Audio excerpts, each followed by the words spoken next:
Hello and welcome to this day. My name is Parveen Smith. Thank you for joining me today on this day of Eid. Eid celebrations are taking place as of today. It's the 28th of July 2014. You listen to myself, Parveen Smith. A few things I'd like to share with you, particularly on this day, as today I'd like to wish all my Muslim friends and people around the world who's celebrating Eid, happy Eid today to you. I'd also like to share with you something on the origins of the history of Muslim and Islam. Well, apparently the early prophets, including Musa or Moses, tried to show people the truth about the everlasting God, and however, it is not until the 7th century CE that the Muslim faith was revealed, when an Arab merchant named Muhammad received God's teachings. And some of you may already know there's quite a bit concerned with the Islam faith, and many people, I think there's quite a lot of Muslims around the world, in many parts of the world, and believe and have the faith, the strong faith of Islam. There are going to be many cultures celebrating, should we say, particularly in the Islam, celebrating different celebrations at different times of the year. And the Quran said that, "Praise the name of the Lord Most High." And in many cultures, we may say that in Christianity, in the Sikh culture, in any other culture around the world. The core beliefs of the heart of the Islam is a single core belief that there is one God, and the same in the Punjabi culture, as though there is only one God who's eternal, uncreated, and controls the entire cosmos. And this belief is directed and illuminating very many aspects of the Muslim life, from the mosque to the workplace to the birth and the death as well.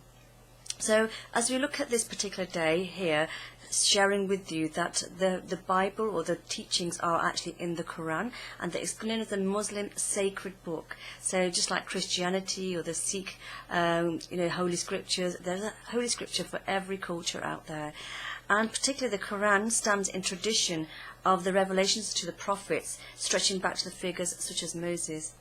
Now, just yesterday, I did share with you on Moses, and have a little bit of something that I've been looking at just as of today. And I wanted to share with you, particularly on an Islamic sort of level, because as Eid will be celebrated by many thousands and thousands of people worldwide, I'd like to share with you that there are Islamic patterns, and there are mainly lines, and the Islamic culture avoided portraits like we know for others, such as Jesus or any other, like the gurus, the 10 gurus for example, and they avoided doing portrait pictures. What they wanted to do was concentrate more on the lines, because lines lead to geometry, numbers and numerology, and numerology is connected to the divine essence.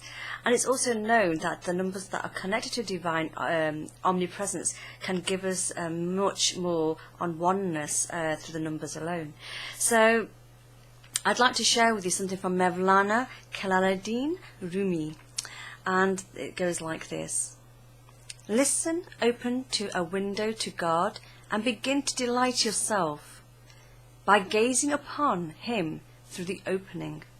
The business of love is to make that window in the heart. And I think this is a true saying for many of us, and thank you for this beautiful message from Mevlana Jalaluddin Rumi. And this is also sort of giving us that information that we can actually be open in any area of our life, as we said earlier, that Islamic culture is actually believed and looked into and used daily in the culture there, and even in workplace, from birth to death to business. And this is, again, if we look at business in its own right, the business is of love and is there to make the world window, should we say, and it comes from our own hearts, and that's what I'd like to share with you today. So let's continue to be in joyous celebrations during this time of the year, and let us all be happy, prosperous, and looking at good health as always. My name is Parveen Smith. Stay with us. I'll be giving you more in tomorrow's show. Stay with us here. Thank you.